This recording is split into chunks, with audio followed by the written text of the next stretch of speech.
अस्सलाम वालेकुम, मेरा नाम मोहम्मद सूफ़ियान है और आज की इस वीडियो से मैं एक नई सीरीज़ स्टार्ट करूँगा। इस सीरीज़ में होगा क्या, बेसिकली जिनका CS 519 का प्रोजेक्ट है, वो मैं कंप्लीट बनाना सिखाऊँगा, किस तरीके से आपने अपना प्रोजेक्ट बनाना है। ये वीडियो उन स्टूडेंट्स के लिए है जिनका यानी कि CS 519 का प्रोजेक्ट है।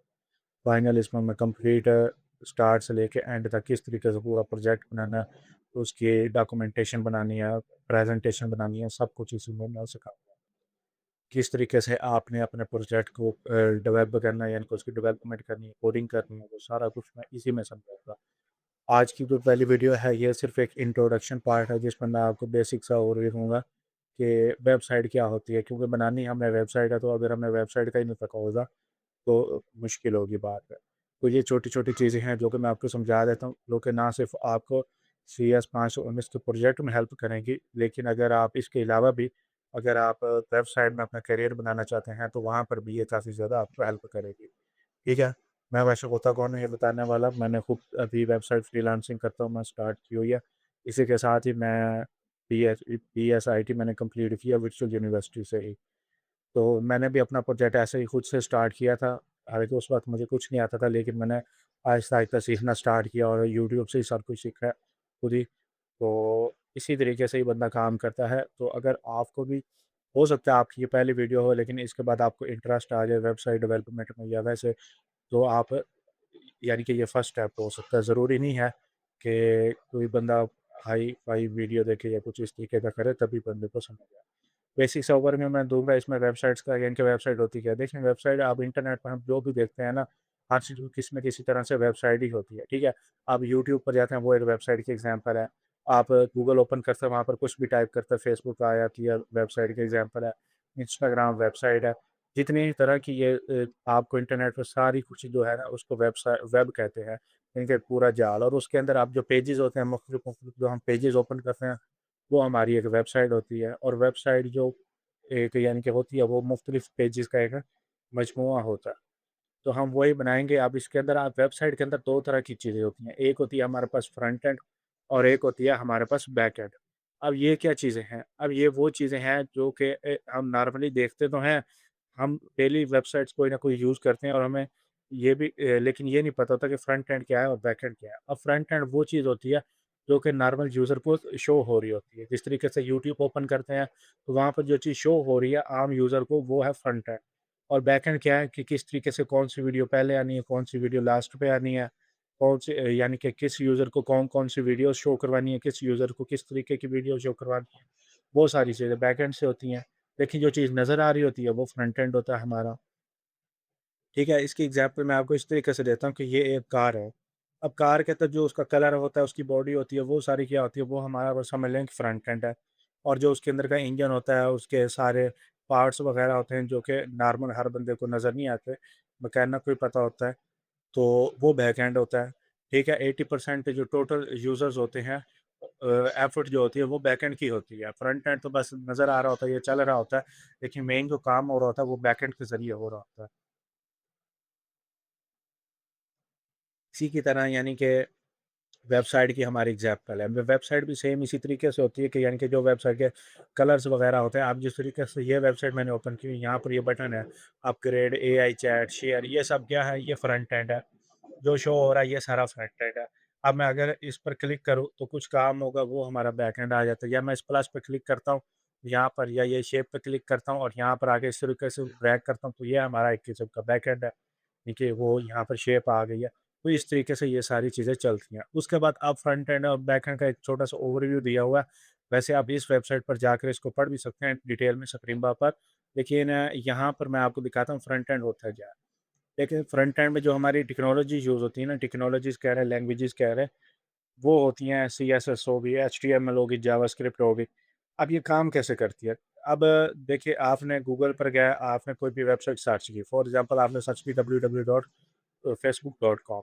अब वो रिक्वेस्ट जाएगी एक सर्वर के पास, ठीक है? अब सर्वर करेगा क्या, उस रिक्वेस्ट को चेक करेगा और रिक्वेस्ट आई कहाँ से है, उसमें आईपी एड्रेस किसका था, और वो फिर रिस्पॉन्स एक जनरेट करेगा, जो रिस्पॉन्स वो सेंड करेगा आपके ब्राउज़र पर। अब वो ब्राउज़र क्रोम हो सकता है, फायरफॉक्स हो सकता है, सफारी हो सकता है। तो अब होता क्या है कि यानी कि जब आपने यहाँ से रिक्वेस्ट की, वो जाएगी सर्वर पर जहाँ पर वो वेबसाइट पड़ी होगी, हर सर्वर पर नहीं, जहाँ पर वो वेबसाइट होगी। वहाँ से फिर एक रिस्पॉन्स वो सर्वर जनरेट करेगा, कुछ पेजेस का एचटीएमएल और सीएसएस और जावास्क्रिप्ट की सूरत में, और वो फिर भेजेगा आपके ब्राउज़र पर। अब ब्राउज़र करेगा क्या, वो एचटीएमएल, सीएसएस और जावास्क्रिप्ट को रीड करेगा। रीड करने के बाद उनको आपके यानी कि यहाँ पर शो करवा देगा। अब मैं अगर राइट क्लिक करके आपको इंस्पेक्ट करके दे रहा हूँ, किसी भी वेबसाइट पर जाते हैं हम, जिस तरीके से ये एक वेबसाइट है, तो अब मैं राइट क्लिक करता हूँ, इंस्पेक्ट करता हूँ, तो यहाँ पर सिर्फ़ आपको 3 तरह की चीज़ें मिलेंगी, एचटीएमएल, सीएसएस और जावास्क्रिप्ट। इसके अलावा आपको कुछ भी नहीं मिलेगा। मैंने राइट क्लिक किया और उसके बाद आपको यहाँ पर देखें, ये कोड शो हो रहा है। अब ये एचटीएमएल का कोड है, यहाँ पर हेड आ गया, ये बॉडी आ गई, एचटीएमएल क्लोज़। बस इतना सा काम है। अगर मैं इस सारे को राइट क्लिक करूँ और यहाँ से इसको डिलीट कर दूँ, तो ये पूरा वेब पेज है, ये हमारा खाली हो जाएगा। जिस तरीके से मैं आपको करके दिखाता हूँ, मैं राइट क्लिक करता हूँ, यहाँ पर 1 मिनट, ये पूरी वेबसाइट लोड हो रहा है, फिर मैं आपको दिखाता हूँ। अब यहाँ पर ये आ गई, तो मैं राइट क्लिक करूँगा और ये देखें, अब ये बॉडी ओपन हो गई, ठीक है। अब बॉडी के अंदर मुख्तलिफ एलिमेंट्स हो सकते हैं, हम उसकी डिटेल में अभी नहीं जाते, वो मैं आपको इंशाल्लाह आगे बताऊंगा। लेकिन अभी के लिए मैंने डिलीट एलिमेंट किया और यहाँ से इसको भी डिलीट करता हूँ, यानी कि मैं पूरा ये पेज ही डिलीट करना चाहता हूँ। तो यहाँ से जो एचटीएमएल डिलीट करूँगा, उससे होगा क्या कि हमारी सारी वेबसाइट जो है वो डिलीट हो जाएगी, ठीक है। तो इस तरीके से काम करता है। अब इसकी अगर सीएसएस आपने देखनी है, तो वो आपको यहाँ पर स्टाइल टैब एक होता है, उसके अंदर मिल जाएगी। इसी के हिसाब यहाँ पर ये देखिए, ये स्टाइल टैब है, इसके अंदर आपको देखिए सारे कलर्स वगैरह इसके शो हो रहे हैं और ये सारी सीएसएस है, ठीक है। इसी तरीके से अगर जावास्क्रिप्ट देखनी है, तो वो आपको जो इसकी फ्रंट एंड की होगी वो यहीं पर कुछ मिल जाएगी, कुछ वैसे इन्होंने यहीं के शो नहीं करवाई होती, ठीक है। तो इस तरीके से सारा काम होता है।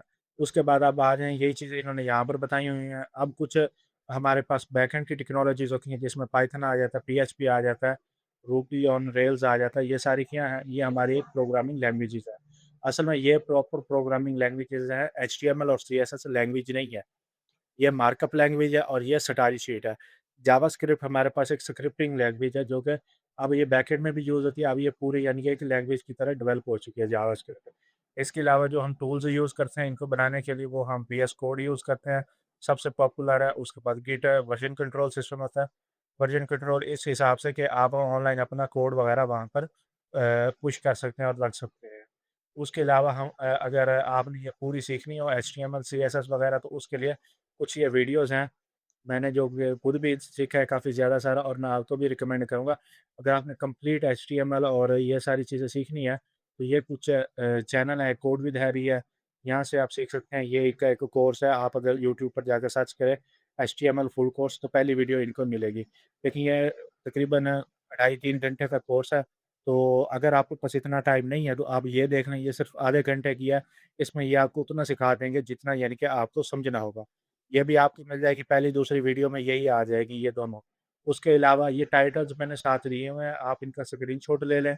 ये शेरियंस कोडिंग स्कूल है, आप यहाँ से भी सीख सकते हैं। उसके अलावा सीएसएस आ जाती है। उसके बाद आपने का दूसरा जो स्टेप होगा, जब आपने एचटीएमएल सीख ली, तो उसके बाद आपने सीखनी है सीएसएस। अब सीएसएस के लिए यही वीडियो है, इन्हीं की आप ये देख लेनी, 40 एक मिनट की वीडियो है। इसमें सारा कुछ तो आपको नहीं समझाना, लेकिन उतना समझाएँगे जितना कि हमें प्रोजेक्ट के लिए ज़रूरी है। देखिए, वेबसाइट अगर आपने डेवलपर बनना है, तो उसके लिए कम से कम आपको 1 साल लगाना पड़ेगा अच्छे तरीके से। अगर आपको कुछ भी नहीं आता, तो 1.5 साल तक भी चला जाता है काम। और आजकल तो एआई है, लेकिन फिर भी जो चीज़ें सीखनी होती हैं, कि जिसको किसी को कुछ भी नहीं पता, बिल्कुल ज़ीरो से स्टार्ट करना है, उसके लिए ये काफ़ी मैटर करते हैं। पहली वीडियो आपने देख लेनी है, इन दोनों में से कोई एक जो भी आपको अच्छी लगे, जिसकी समझ आ जाए, उसके बाद आपने देख लेनी है ये वाली। सीएसएस देखने के बाद जब आप ये कंप्लीट कर लेंगे, अच्छा मैं बता देता हूँ टाइम। अब यहाँ पर जो आपने एचटीएमएल पर मैक्सिमम टाइम लगाना ना, 3 दिन बस। 3 दिन से ज़्यादा आपने एचटीएमएल पे नहीं गुज़ारने। अगर क्योंकि सीएस 519 का प्रोजेक्ट है, तो ये एक ही सेमेस्टर का प्रोजेक्ट होता है और साथ स्टूडेंट्स ने अपने मिड टर्म, फाइनल टर्म भी देने होते हैं। तो इस पर आपने मैक्सिमम 3 दिन गुज़ारने हैं एचटीएमएल पर, ठीक है? उसके बाद आपने बाकी यानी कि जो हफ़्ते में 4 दिन होंगे, वो आपने सीएसएस पे गुज़ारने हैं, ठीक है? उसके बाद आपको सीएसएस पर आपने प्रैक्टिस करनी है। थोड़ी बहुत जितनी भी आपको समझ आती है, जितनी ये वीडियो आप आपको देख के समझ आती है, आपने उसकी प्रैक्टिस लाज़मी करनी है। उसके बाद आपने फिर से 3 दिन गुज़ारने हैं बूटस्ट्रैप पर। ये भी सीएसएस की एक लाइब्रेरी है, यानी कि जिसको ये सीएसएस आती होगी, उसी को ये समझ आएगी।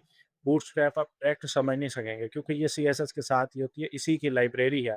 काम सेम वही करती है जो सीएसएस करती है, लेकिन ये कुछ यानी कि इसमें प्री डिफाइन्ड बटन्स वगैरह के कोड होते हैं, जिनको आप कॉपी पेस्ट कर सकते हैं, ठीक है? उसके बाद आपने चौथी जो सीखनी है, वो है पीएचपी। इस पर आपने कम से कम 2 वीक लगाने हैं मिनिमम। ये मिनिमम है, अगर आप ज़्यादा लगाना चाहें तो लगा सकते हैं, अगर आपके पास टाइम है तो। आपने मिनिमम 2 वीक इस पर लाज़मी लगाने हैं, इसमें देखना समझना सिंटैक्स क्या होता है, किस तरीके से काम करता है, और ज़्यादा डीप डाइव नहीं जाना। ये 2.5 घंटे की वीडियो है, इतना कर लें जितना इन्होंने करवाया। अगर इसमें आपको इसकी वीडियो की 60% भी समझ आ जाती है, तो आपका काम हो जाएगा, क्योंकि बाद में हम यूज़ करेंगे एआई, और मैं आपको पूरा प्रोजेक्ट स्टार्ट से लेके एंड तक बनाना सिखाऊँगा, सारा कंप्लीट करके दिखाऊँगा किस तरीके से सीएस 519 का प्रोजेक्ट बनाना है, कंप्लीट करना है, किस तरीके से वाइवा की तैयारी करनी है। उसके बाद अगर आपके पास टाइम हो और अगर आपको शौक हो, तो आपने ये एसक्यूएल की 3 घंटे की ये भी वीडियो है, ये आपने देख लेनी है। इससे होगा क्या, आपको डेटाबेस का पता चल जाएगा, डेटाबेस की किस तरीके से काम करता है, होता क्या है, और वेबसाइट में हमारा डेटाबेस कैसे काम करता है, वो सारा इसमें आ जाएगा। अगर ये नहीं समझनी, अगर आपने सीएस 430 पढ़ी है, तो वो भी इसी के बराबर ही है, या आप वो देख लो, अगर आपको उसकी थोड़ी बहुत भी समझ आए, तो ये आपको बहुत ईज़िली समझ आ जाएगी, ठीक है? इसमें प्रैक्टिस क्वेश्चन भी हैं, और इसमें फ़ेवरेट सब्जेक्ट की तैयारी भी हो जाएगी। तो यही था इस वीडियो का मेन मकसद, आपको बेसिक समझाना था कि वेबसाइट काम किस तरीके से करती है, क्या-क्या उसमें पार्ट्स होते हैं, फ्रंट एंड क्या होता है, बैक एंड क्या होता है, कौन-सी टेक्नोलॉजी कहाँ पर इस्तेमाल होती है। तो ये सारी चीज़ें थी, ठीक है? मैंने खुद इनसे सीखा हुआ है, इसलिए मैं आपको रिकमेंड कर रहा हूँ, क्योंकि ये सबसे अच्छा सिखाते हैं। हाँ, और भी इनसे अच्छे हैं काफ़ी, लेकिन मेरा जो पर्सनल एक्सपीरियंस है, वो इनके साथ है, और इतने कम टाइम में अगर आप इन वीडियोज़ को ही देख लेते हैं, तो आपका वाइवा यानी कि प्रोजेक्ट की आपको कम से कम समझ आ जाएगी, आप अपना प्रोजेक्ट बनाने के काबिल हो जाएँगे। अगली वीडियो से मैं इंशाल्लाह स्टार्ट करूँगा, पूरा प्रोजेक्ट किस तरीके से सेटअप करना है, कैसे उसकी रिक्वायरमेंट को समझना है, और उसको कैसे यानी कि आगे स्टार्ट करना है, कोडिंग डेवलपमेंट फेज़ में किस तरीके से पूरा प्रोजेक्ट सेटअप करना है, और कौन-कौन से टूल्स हमें चाहिए होते हैं। आज की वीडियो अगर अच्छी लगी हो, तो वीडियो को लाइक कर दीजिएगा, और चैनल को सब्सक्राइब कर दीजिएगा। इंशाल्लाह नेक्स्ट वीडियो में मैं आगे इसी को कवर करूँगा, और इस पर पूरी एक सीरीज़ बनाऊँगा।